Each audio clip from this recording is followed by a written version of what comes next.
So, Aggie, I'm actually going to give you the simplest definition to midlife that perhaps you've ever heard. And here it is. Midlife is adulting. I break life into three phases: youth, midlife, and end of life.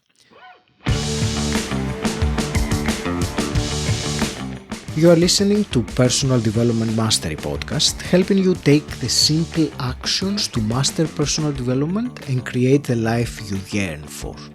I'm your host, Agi Keramidas. A few years ago, I was unfulfilled and unmotivated. I felt I had lost my sense of purpose and my life was merely passing by. Since then, I've been on a journey of personal development that has transformed every aspect of my life. My mission is simple: to inspire you to take action towards a purposeful and fulfilling life. And this episode today is all about exactly that, a fulfilling life, especially during midlife. And you may be in your midlife season yourself. My guest today is Bernie Borges, whose wise words you heard in the opening excerpt. Bernie is the host of the Midlife Fulfilled podcast, a weekly guide to a more fulfilling life.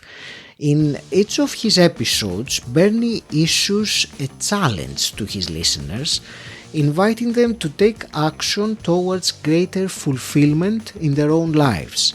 In his podcast, you'll find inspiring guests who share their BF to AF stories, their before fulfillment to after fulfillment stories. As a matter of fact, I was a guest in Bernie's podcast and shared my before fulfillment situation and my journey to after fulfillment. Catch my episode with Bernie on his Midlife Fulfilled podcast on episode 66, which published on March 27, 2023. And yes, that's the same date that this podcast episode is also released. Not a coincidence, we planned it this way. In that episode, I opened up by sharing my BF to AF story. We discussed the lack of fulfillment many of us face during midlife, and also what action to take right now to feel more fulfilled. I invite you to check out that episode, number 66 of Bernie's Midlife Fulfilled podcast. You can get it anywhere you listen to podcasts. And now here's my conversation with Bernie Borges. Bernie, you have a professional background in marketing and you are also a veteran podcaster for around 10 years now. You are a midlife wellness advocate, a husband, father, and a digital native by mindset, not by age, as you say. You are the host of the Midlife Fulfilled podcast, and you are passionate about how we can live more fulfilled midlife seasons. Bernie, welcome to the show. It's such a pleasure to speak with you today. Thank you, Aggie. It is great to be with you on your Personal Development Mastery podcast. I am a listener. It's so good, and I will share that with the listener that I also had the opportunity to be interviewed on your podcast not so long ago. So it is great, to have this interaction from both ends, all different person that asks the question. So I really enjoy this, and I'm looking forward to discussing fulfillment with you and midlife fulfillment in particular, which is both the topic of your podcast and also what you are passionate about. And I believe it relates very well to my listener, because it is that age group and we will discuss about the age and the misconceptions about midlife that there are, but generally the decade of the 40s is considered to be, let's say, the one most associated with midlife, generally speaking. So I believe it's going to be a very relevant conversation. Before we discuss fulfillment, midlife, I would like to get a little bit about your journey. And in your podcast, you ask your guests for the BF to AF story, as you said, the Mm-hmm. before fulfillment to after fulfillment. So Mm-hmm. I want to ask a similar question to you. Can you take us back in your before fulfillment period? What were you doing? And, how did your quest for fulfillment began? Sure, sure. Well, first of all, Aggie, I really think that we go through many different experiences throughout the course of our lifetime where we can have what I call a BF to AF, a before fulfillment to after fulfillment experience. So I don't intend to characterize it as we only do it once in our lifetime because we go through so many different stages in our lifetime. In fact, Aggie, I replaced the word stages with seasons. We go through many different seasons throughout our life. So it brought me to this podcast, the Midlife Fulfilled podcast, and looking for a level of fulfillment that I was seeking was, as you pointed out, I'm a longtime podcaster, and as you also pointed out in the introduction, I'm a marketer by profession. I've been in marketing for more than 20 years, specifically content marketing. And within my career journey as a content marketing professional, I started podcasting about 10 years ago. And I fell in love with the medium. I fell in love with podcasting. I fell in love with exactly what we're doing right here and now, Aggie. What we're doing, you and I, is we are having a conversation around a topic. You're interviewing me, and we're doing it on the podcast medium. I fell in love with that. I think you have as well, right? Absolutely. Yes. So in that journey, in that 10-year journey, I had my initial podcast was an experiment. It lasted 49 episodes, and it was just an experiment. My second podcast was more strategic, and it was around marketing. It was called the Modern Marketing Engine Podcast. I retired it at episode 300. And then I had this void after that, and that's where I hit this BF season, this before fulfillment, meaning I was no longer podcasting and I was lacking it and missing it. And so I had a desire to launch another podcast. But I had to find the topic. I couldn't just, because I knew how to podcast, wake up one day and say, okay, I'm going to start another podcast. I had to think about, well, what is it going to be about?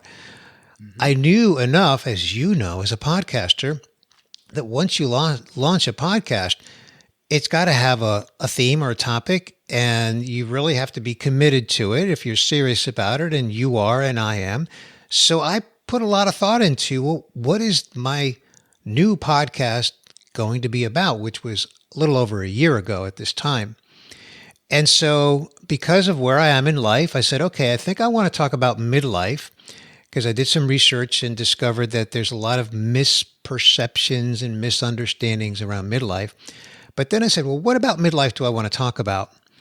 And I guess I did my research. I found more than 200 podcasts around that are about midlife, and almost all of them were hosted by women for women. In other words, the midlife topics seem to be very focused on women. And there's nothing wrong with that, but obviously I'm not a woman, and so I'm not qualified to talk about menopause or divorce. I've never been through divorce, happily married 35 years, and a lot of the podcasts were about that.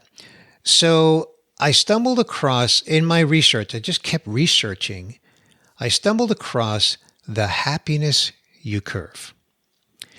And I think I've mentioned it to you before, but it's not something that is all that widely known. So if I may, can I just explain briefly what that is? Yes, of course. So the happiness U-curve is a study that was conducted by a United States agency, the Bureau of Labor Statistics, a couple of years ago. It's a global study. So even though it was conducted by a U.S. agency, government agency, it's a global study, and they interviewed thousands of people across the world with the intent of measuring happiness across many different decades in their life. What they concluded is, and you'll see why it's called the happiness U curve. And U, by the way, is the letter U, not the pronoun you. What they concluded is that people are the happiest in their life at age 18. Age 18 is when we are the happiest. Then we begin to become less happy and we bottom out. We are the least happy in our mid-40s. And then we begin to get happy again and get happier and happier as we get older. So they characterized it as a U curve, meaning at the top of the left of the U is age 18. And then as you kind of go down to the bottom of the curve of U in our mid-40s is when we're the least happy. And then we climb back up the other side to become happy and happier. That led me to, well, if I'm seeking more fulfillment, am I the only human being on earth that is seeking fulfillment? Well, this study is all about happiness. Well, that led me down that rabbit hole. So what's the difference between fulfillment and happiness? Yeah. And what I arrived at is the following. There is a distinction. There's overlap, but there's also a distinction between happiness and fulfillment. Happiness is generally an emotion. When we are happy, it is an emotion that we experience in our life. We can have seasons of happiness. We can have moments of happiness. A season of happiness might be a relationship that you're in that's wonderful. You're happy in that relationship. A moment of happiness, it can be your favorite sports team just won the championship and you are very happy that they won the championship because you love that sports team. That's a moment of happiness. Fulfillment, on the other hand, is a feeling. And this feeling is less tangible because it's more in our soul. It's more something we experience. You can have happiness, but yet be unfulfilled. And an example that I've shared on my podcast is imagine someone who is fulfilled in their career. They've achieved some level of achievement in their career that fulfills them. Whether it's by title, by status, by economic status, they're fulfilled in their career. But if in their relationships, those relationships are messed up, they're broken, they can be very unhappy in their relationships. So in that example, you can have fulfillment and not be happy. And the opposite is true. You can be very happy in relationships, but also unfulfilled. Career is the most common simply because we spend most of our waking life working. So career is a big part of our life. So what I've discovered in the year that I've had the Midlife Fulfilled podcast, at the time of you and I recording this, I published 56 episodes.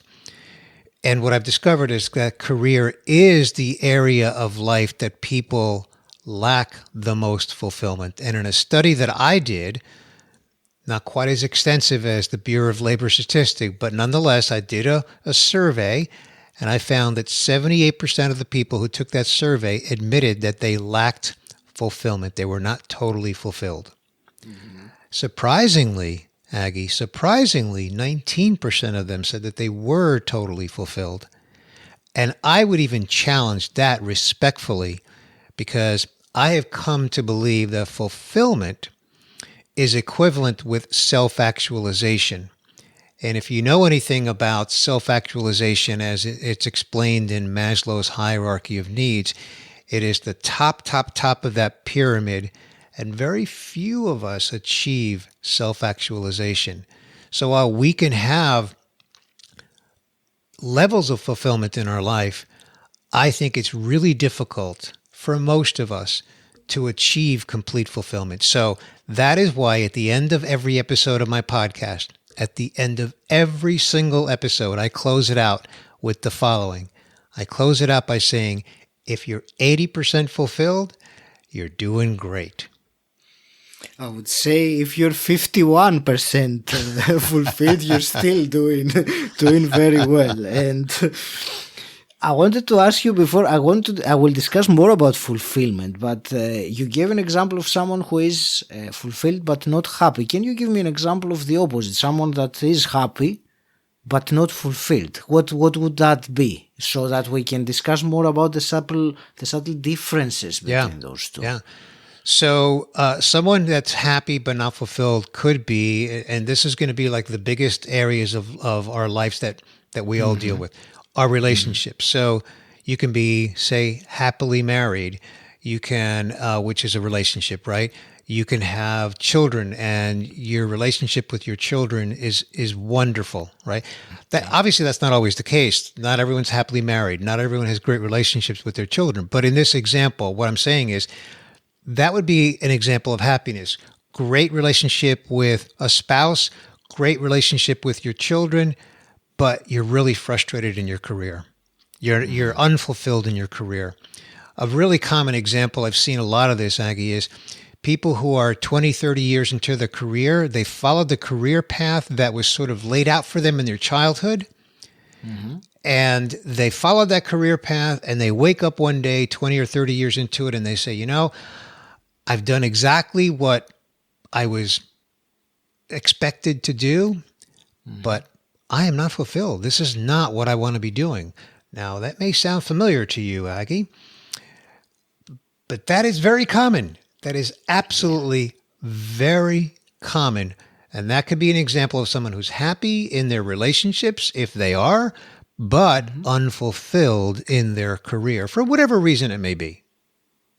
What I'm understanding in your answer is that both happiness and fulfillment, they are not one solid thing. They consist of different categories of life. So you can be happy in one or some areas of your life and fulfilled or unfulfilled in some other areas of your life. What I also found interesting in your answer, because on a few occasions, the term of fulfillment came side by side with the career or this element, let's say, of our lives, which I get it. But then you also mentioned Maslow and self-actualization. And for me personally, that relates more to fulfillment than the career.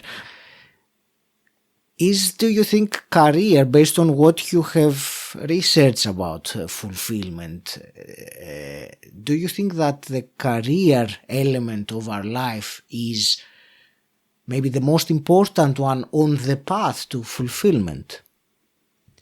Not necessarily.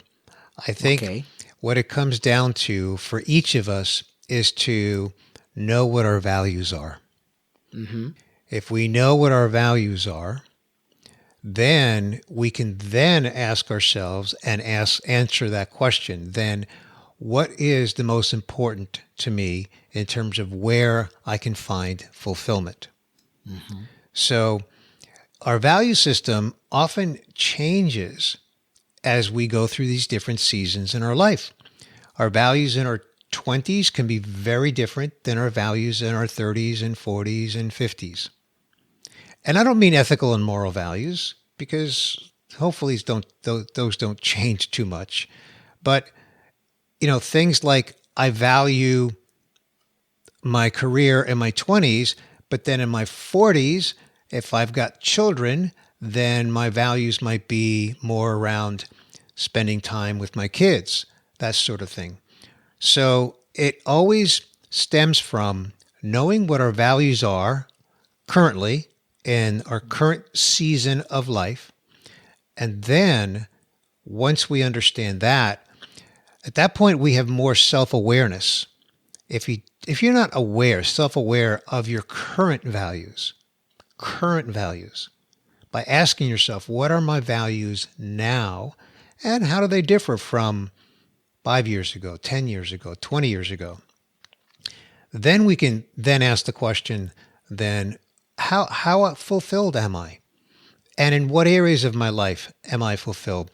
We haven't talked about things like health. Some people can be unfulfilled in their health.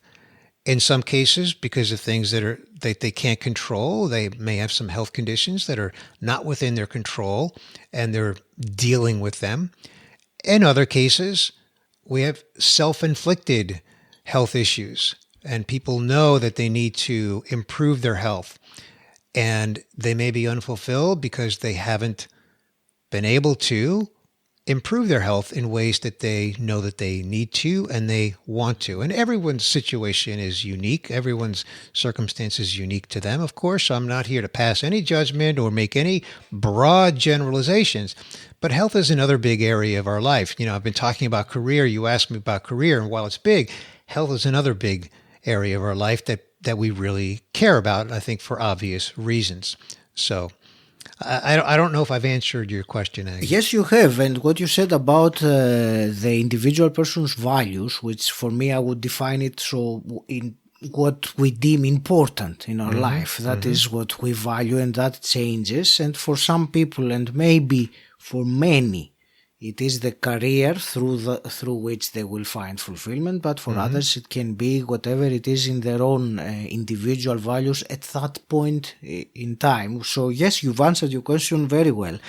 And I will go back and ask you, because you mentioned earlier the happiness U curve, and you said that with the research, you're happiest at 18, which is hardly a surprise. I mean, I was very happy at that age. I was too. And then and what's interesting then, you say that there is a bottom of that U curve that happens around that age, around 40 or in the 40s, which also it is my own personal experience and many others. And then you get happier afterwards. So there are many things out of this that deserve our conversation. The first one is, what is it that happens during 40s and then people are happier afterwards? As of course, there are exceptions, but I'm talking about this general happiness U curve study that you referenced. Yeah. First of all, the study says something very interesting, and they say that, and I find this to be almost questionable, but this is what the study says. And they say that we bottom out at age 47.2. I am past that, so it's good to know. So that's what they say. I'm not saying that I say that. I'm saying that's what the study says. But so what happens in our 40s? Again, everyone's circumstances are different. But in general, what a lot of people experience is they've obviously been through the 30s, 20s and 30s already, and have had enough life experience to experience both ups and downs. So for a lot of us in our 40s, we don't feel as physically fit and or physically good looking as we did in our 20s, maybe, and in our 30s as well. So a lot of people begin to experience that feeling of, wow, I wish I looked as good as I did when I was 30 or 28, that sort of thing. That's a very common thing that a lot of people experience. A lot of people, look, there's a high divorce rate globally, so a lot of people in their 40s have experienced a divorce or have experienced getting fired or have experienced other broken relationships in their life and just in general have experienced some pain because they've lived long enough to experience some pain. And so, and they begin to think very spiritually about like, okay, so, what's next for me in my life? Now that I've been through these experiences, where do I go from here? Depending on their individual circumstances. So, that's not a scientific reason. I'm just giving you sort of a response. And certainly I've read these, but I think you and I can both agree that these are pretty common things that a lot of people do experience. Bernie, I think if anyone, if the person listening right now are in their 40s, especially maybe their late 40s, they certainly know very well what we're talking about, regardless of the evidence or not. I think intuitively you know what happens because you have experienced. I don't remember meeting anyone that never had some kind of a change, shall we say. I won't use any stronger word, but a change in that period. It could be more subtle or more profound, but there is something happening there. So as for the 47.2 that you said, I'm going to pinpoint exactly when that was in my timeline and see whether I had some really rock bottom there. It's I'm curious now. So that's the before then. So what happens afterwards? And the happiness starts to increase when we reach that stage that, we don't look the same as in our 20s. Our physical abilities may not feel the same, especially if we don't keep up with our good health regimes. Maybe have gone through lots of major things like, divorces or bankruptcies or, things. But what happens afterwards? Because it's the other side of the you, which for me, when I first read about it, I was a little bit surprised, not terribly surprised, but I had never realized that it keeps on increasing. Like on the other side, like you become the opposite of the 18 on the other side of the you. So what happens then?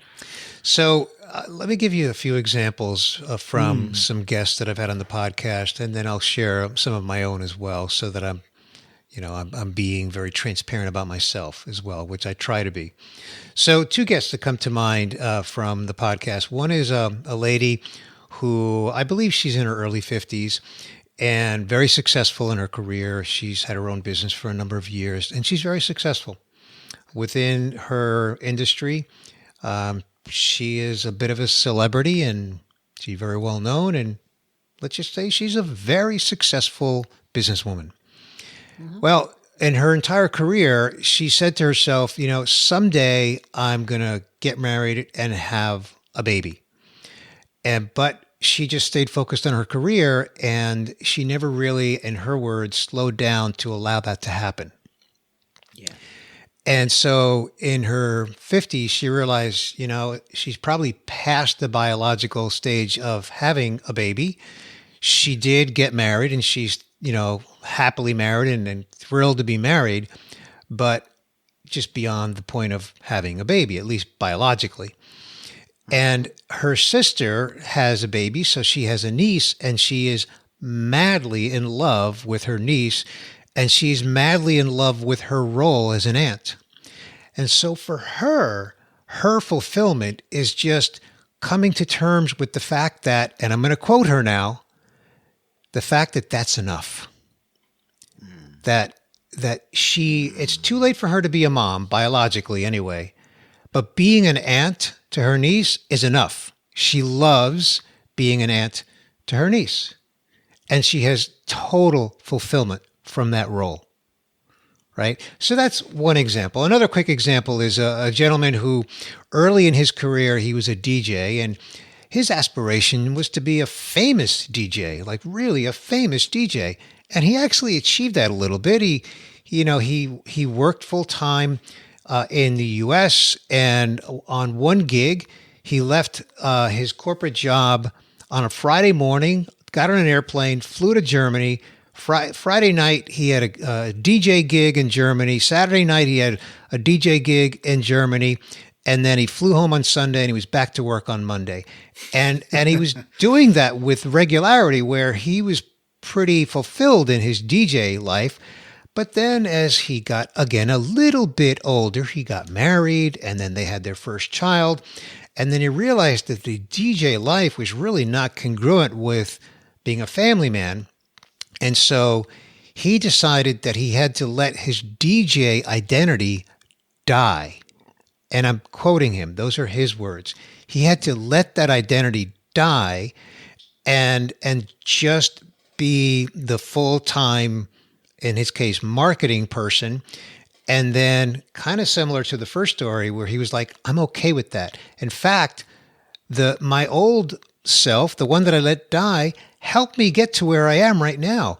So it's my total self, Like, so I don't look back on that with any regret. I don't look back on that like that's who I used to be. I just look back on it and say, that helped me be who I am today, right? So I say the same thing. I just look at all the seasons that I've been through and whether they were successes or failures, and I've had failures. I think we all do if we're honest. I look back on all of that and I say, all of that brings me to who I am today, where my values are today, where I have fulfillment, and where I'm still striving for fulfillment. So in my case, Aggie, I'm 65. I consider myself still in midlife. By the way, I didn't make the point that midlife is not a midpoint in your life, because I don't expect to live to be 130. Not that I'm going to predict, my death date, but I probably won't live to be 130. That's pretty rare. But the point is that I'm still in a midlife stage because we go through different midlife seasons, right? Mm-hmm. And the only thing after midlife, by the way, Aggie, is end of life, which is defined by when we begin to decline in health, consistently leading to our death. I don't mean to make that sound morbid. It's just that the death rate is 100%. I think everybody knows that. So while it's not something we want to talk a lot about, we shouldn't deny it either. So in my case, I just want to always be self-aware of where I'm lacking fulfillment so that as I'm in this stage of my life in general, that I'm not lacking more fulfillment than I should be, that I keep myself accountable to myself to be seeking and finding the fulfillment that I want and that I need to stay healthy. And by healthy, I mean mostly mental health. I'm fortunate that I'm pretty healthy in terms of physical health, but mental health is so important to all of us. So at this point in my life, I'm so self-aware of that I hold myself accountable to that. So again, I don't know that I've answered your question, but I wanted to give you some examples. Thank you for your answer. And there were two things now that come to my mind as, comments. The first one, when you were describing you gave a couple of examples from your previous guests in the podcast. And what I got as the words that came as, characterizing this experience or what happened for them, and I will add my own personal experience because it adds to it. It agrees with what you were saying. Was I'm okay with that realization or that acceptance. You said, it's enough for me. It's that point when you realize that yes, I am not 25 anymore. Yes, I'm not 35 anymore or whatever. Yes, I have not done that, or I can't do this that I wanted to do. But so you don't fight the reality of the situation and of your life, and you kind of go more with the flow of it. You accept more of it. That's how I perceived it. And, as I told you, it agrees with my sense of what is happening, because I am on the other side now of the you coming up, and I'm looking forward to the 65 or to whatever I'm blessed to experience or destined to experience in my life, and that's a different conversation. So that's one thing that I got from what you answered. Okay. And the other thing which I would like to discuss a little bit further, because it is something that there is a misconception about the midlife, and you mentioned that you prefer the word seasons in it. And what you said just a few minutes ago was that midlife is not the way that many people perceive it, as a misconception that midlife is, when you're in your 40s. That's the midlife, because in the terms of the average lifespan of a human being, that's about in the middle. So that is the middle of life. And then the decline but now you put it really very accurately, and I think that's a great distinction, because I don't know if everyone has understood that, and I will repeat that, and I will ask you to give some further thoughts about it. You said that the midlife carries on until that point that one is really reaching the end of life, that their physical health is declining, that they are dying, let's say the last part of their life. And that's for the majority of people. It's not in their 50s, it's not in their 60s, it's probably not in the 70s with how things are now. So it is, I'm repeating again, I believe it's a great distinction to be made that you are in your midlife when you're 65, you're still in your midlife. If you are, capable and reasonably healthy and able to work and contribute and grow as a person and fulfill your duties, whatever that may mean to you. So, yeah, I wanted a few more comments from you about this particular thing, that midlife extends way more than most people perceive it to be. Yeah. So again, I'm actually going to give you the simplest definition to midlife that perhaps you ever heard. And here it is. Midlife is adulting. It's adulting. So let me explain. I break life into 3 phases: youth, midlife, and end of life. So youth generally is up until around age 30, generally speaking, meaning we're growing, we're maturing, and we're still in a youth phase up until somewhere around age 30. It's a little different for everybody, but generally speaking. Sure. Then there's a whole span of many decades: 30s, 40s, 50s, 60s, 70s, even 80s for some people if they're healthy. That is that quote-unquote midlife season. That's the adulting phase of our life, right? We have more responsibilities during those phases, right? So back to end of life. Personally, I'll share with you, my father's end of life season began at age 81 when his health began to decline at age 81. He passed away at age 93. And so for those 12 years, he was in an end-of-life season. Of course, we had no way of knowing when he was going to pass. And I don't mean to imply, without giving you more detail than you and your listener needs, I don't mean to imply that he was lying in a deathbed. I'm just saying that his health began to decline. And for 12 years, he continued to live until the day of his death at age 93. But that whole time was a slow decline. And that's different for everybody. Some people reach that decline, and for whatever unique circumstance they have, it's a rapid decline, and they pass within weeks or months, depending on, again, those unique circumstances. But there are, especially now, there's so much advancement in medical technology, not to mention lifestyles. There are more and more people that are living this longevity lifespan that can go into your 80s and 90s. My father-in-law at the time of this recording is 93, and I'm very tempted to say he's still in midlife because he's healthy. And not only is he healthy, he is extremely active. He's the president of a community theater where he lives, where he's been the president for 30 years. He's been retired from work for probably 25, 30 years now. But he's there every day, Aggie, and he's there building sets for the theater. He's running the community theater. He's the president. He has a staff. Nobody's paid. They're all volunteers.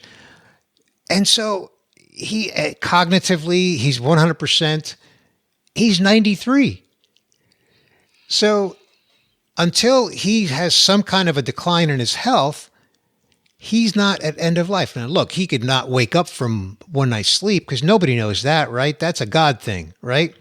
But in terms of his health and his capacity, he's totally there with you and me. Now, he doesn't do it for a paycheck, but he's there every day. I mean, it is his life outside of his family, right? So it's just this whole concept of midlife is adulting until we reach that end of life season.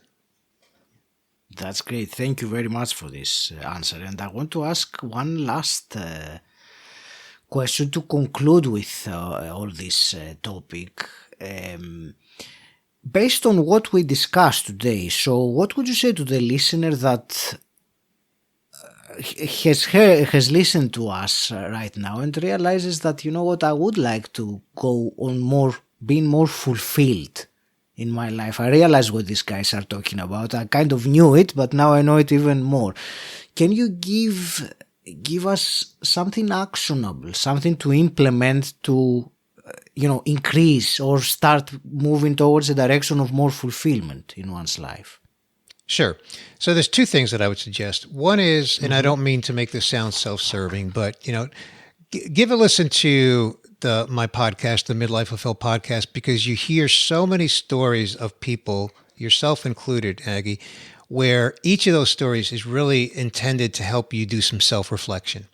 And that leads me to point number 2. And that is, reflect on your own life. Become more self-aware of where you're happy and where you're not happy. Where are you fulfilled and where are you not fulfilled?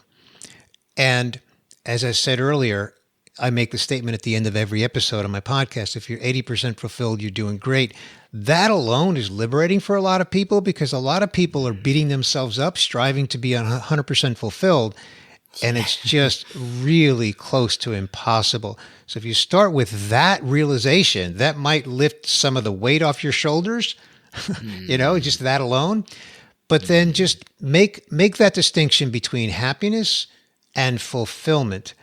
And then start by, this is something that I advise everyone, start by the relationships that you have in your life. And focus on those relationships and understand where the happiness is in those relationships and even the fulfillment in those relationships. Likewise, look at your career. Where are you fulfilled in that career? Where are you unfulfilled in that career? Look at your talents and compare your talents to your career. I'm assuming that the listener is still working. And how do your talents compare and contrast to where you are in your career? Are you able to maximize or use your talents in a way that is fulfilling to yourself? So a lot of it really just comes down to self-reflection. And as I said earlier, and I'll close on this, Aggie, and that is, ask yourself, what are my values today? And then work backwards from there. Write them down. Write down those values and then work backwards from there. And then just ask yourself, in my relationships and in my career, am I fulfilled relative to those values? And I love how you said it earlier. Your values are what's most important to me right now. So I'll leave it at that. Thank you. These were very useful as actionable points. I have, Bernie, just 3 quick fire questions to wrap things up. So be as brief as you want with them. And the first one, because you listen to the podcast, is, what does personal development mean to you? It means constantly striving to grow. So whatever that looks like, but at least striving by listening to a podcast like yours, reading, learning, and again, striving to grow, because we should always be striving to grow. Thank you. And if you could go back in time and meet your 18-year-old self, what's one piece of advice you would give him? It wouldn't be one piece of advice. It would be many. But if I had to pick one, it would be, don't be afraid to fail. Just whatever you want to do, go do it. And don't be afraid to fail, because you're going to learn a lot from failure. It's going to make you stronger and better. That's a great answer. Bernie, what's the best place for people to find out more about you and connect? And of course, I will put the links in the show notes, but share them also during our conversation. Sure. So I'm very active on LinkedIn. So my name, Bernie Borges, is easy to find. In fact, if you Google my name, you'll find that. And then my contact information is also on the website for the podcast. And that, of course, is midlifefulfilled.com. I want to thank you very much for this conversation we had, Bernie, about fulfillment and midlife fulfillment. I believe it was very useful, very meaningful, and I'm sure that the listener has got a great deal of value from it. I want to wish you all the very best with you carrying on this podcast that you are so passionate about, and I wish you all the best of success with it and impact. Any last parting words? Well, Aggie, I want to thank you for having me, and thank you for the work that you're doing on the Personal Development Mastery podcast. I think it's terrific. It's needed, and what you're doing is terrific, and you're making a difference. So thank you for having me, and thank you for what you're doing. Thank you for joining us today, and I'd like to encourage you to listen to my conversation with Bernie on his podcast, Midlife Fulfilled, on episode 66, which was published on the same date that this episode dropped. Not a coincidence. In that episode, Bernie and I discussed the lack of fulfillment many face during midlife, and also what action to take right now to start feeling more fulfilled. Check out episode 66 of Bernie's Midlife Fulfilled podcast. You can get it anywhere you listen to podcasts. I have the feeling that if you enjoy Personal Development Mastery podcast, you will enjoy Bernie's Midlife Fulfilled podcast as well. Until next time, stand out, don't fit in.